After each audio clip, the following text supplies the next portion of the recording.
In this video I want to give a quick demonstration on how to set up any EditScor script that you might have developed to function as a plugin in ScorBox. I'm going to illustrate that with a EditScor script that I've written that breaks bar lines around text items that run across bar lines. I'm going to open this test file that I've made called barbreak.muse. And as you can see, it has a bunch of text items that run across bar lines. I've typed them up as 1, 2, 3, 4, and 5, simply to indicate to me what staves they're assigned to. So if I click on the word 5, you can see that the P2 value is in fact 5. If I check for all bar lines in the file, 1, 2, 3, 4, 5, 6, 7, 8, 9, and that's all the bar lines there are. And now I want to break all the bar lines, bar lines around the text items that run across them. I go into a master menu, EditScor processes, and select break bar lines. I get a prompt that says break all bar lines around text items, and I'm going to say yes.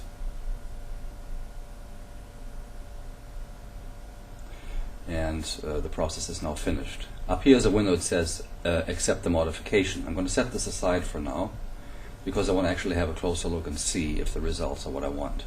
Now here's a problem where the bar line hasn't been broken. That's not a fault of the plugin, that's just a flaw in my EditScor script that I haven't totally resolved for this particular instance. Here's a particular circumstance that causes this to happen. Also, if I go up here, the word 5, this still runs across a bar line. That's also a particular circumstance that I need to account for in my EditScor script. But of course this is a rather extreme test file. In reality, I've given up trying to refine that EditScor script to fix this remaining issue, because in the reality of my work, I've never come across a circumstance like that that causes the script to fail. So for me, I just really have stopped to care about refining the script any further. It's done in such a way that, but by the way, if I click over here now, if I were to say undo, it will just simply go back to the way it was before, with all bar lines running through.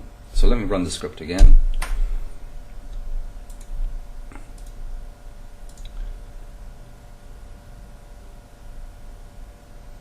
Like this. I'm going to say accept this time. I'm happy with that. Of course, the bar lines break around text items in such a way that if the staves were to move apart, the gaps would remain constant around the text items. So right now, if I change the height of the file from 8 to 9, for instance, you see that excuse me, that the staves have moved up, but the breaks remain constant around the text items. Let me move it up a bit further. Let's go to 10. To recompute the display. Again, it's now we're at HS equals 10, as you can see, but the breaks around the text items have remained constant, which is the way that we want this to be. If I count the bar lines, so you remember I started off with 9, now I have 1, 2, 3, 4, 5, 6, 7, 8, 9, 10, 11, 12, 13, 14, 15, 16, 17, 18, 19, 20, 1, 2, 3, 4, 5, 6, 7, 8, 9, 10, 11, 12, 13, 14, 15, 16, 17, 18, 19, 40, 3, 4, 5, 6, 7, 8, 9, 10, 11, 12, 13, 14, 15, 16, 17, 18, 19, 60, 1, 2, 3, 4, 5, 6, 66 bar lines have been created out of the 9 original ones. Okay, I still have the backup file that EditScor created, barbreak.bak. Load this file and save this as barbreak.mus. Finished. Now, what I want to show you, this is one EditScor script that I've now made to function as a plugin, that I can simply invoke as a permanently available command when I'm working in ScorBox. Now, let's say you have some other EditScor script that you like to use all the time, and you want that to be accessible whenever you're working on any open file at all. It's extraordinarily easy to modify the existing Macro Express macro to accomplish that. Let me go to Macro Express. The macro itself is called break bar lines. I'm going to open that up and show you real quick. It's a relatively short script, has 70 lines in it, including a number of comment items, so it's not a very long script. The EditScor script itself, by the way, is called barbreak.txt. That's a lot longer. The EditScor script itself is 661 lines, so most of the work was actually done in developing this script, not on making the Macro Express plugin. But let's say I have another EditScor script. I'm going to open another test file for that. This one called tuplets.muse. And it looks like this. And as this is actually already a revised file. Tuplets.bak as a tuplets.mus, like this. Okay, and if you look at it a bit more closely, you can see that all the tuplets are slanted. Some of them have very short hooks. You can see that right here. Some of them have very long hooks like this, and they're also superimposed on each other. They're not centered on the notes at all. They don't account for articulation signs, so it's all a mess. So I have an EditScor script that attempts to fix the positioning of tuplet brackets automatically, and I want to have that accessible now as a plugin. What I do at Macro Express, I take the model macro, which I'm, by the way, posting on www.scorbox.com, so you can download it as a model macro and then modify it to suit your own needs for your own scripts that you might have. I take the byline, I copy it. I'm going to call this one tuplets fix positioning. I'm not going to give it a hotkey, I'm just going to take the macro itself. Now, the details on how to do it are written up on the Notes tab. On the Notes tab it says, this is a generic EditScor plugin. You can modify this plugin to run any EditScor script as a plugin on an open SCOR file.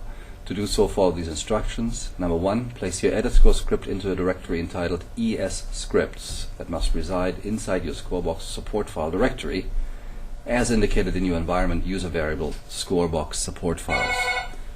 The details on that you can read up on www.scorbox.com.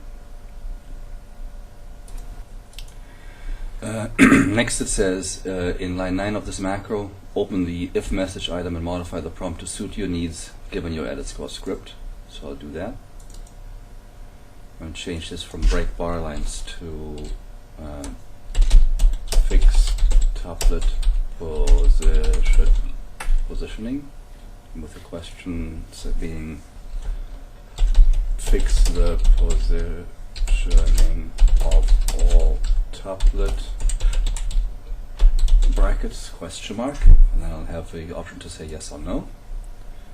And then it says in line 18 of your script, open variable set string EditScor script and change the initial value to the file name of your EditScor script. Do not indicate path information, only the name of the file itself. Okay. Sorry. The name of my file is tuplets.txt. I'm going to steal the name from here. Go back over here. Now go to line 18. This is my variable. I'm going to plug in the the EditScor script. And then it says on the Activations tab, indicate a hotkey if any. You may want to assign the macro to your menu structure. I'm not going to give it a hotkey, so I'm going to leave the Activations tab blank, but the macro itself is finished. Now in order to be able to run it, I'm going to have to assign it to my menu. I open up my EditScor menu. I find my new macro, which is called tuplets fix positioning. I move it into my menu, second position, save and close. Here's my test file. I go to my master menu, EditScor processes, and there's my new plugin, tuplets fix positioning. It says fix the positioning of all tuplet brackets. I'm going to say yes. And you can see that all the tuplet brackets have been modified. I want to say, again, if I say undo, just because it's so nice to look at, it just undoes everything, undoes everything. I'm going to run it again. EditScor processes, tuplet fix positioning, yes. and this time I'm going to say accept, and you can see all the tuplet brackets in my file have now been modified. That's how easy it is to use the model EditScor plugin macro and to adjust it to run any EditScor script you might have developed as a plugin that is then going to be available either as a keyboard command if you give it some kind of a hotkey, or simply by selecting it from a menu, and would then be available for you anytime you work in SCOR. The model script, including the EditScor script file for breaking the bylines, you can download on www.scorbox.com. That's SCOR box.com. Thank you very much for watching.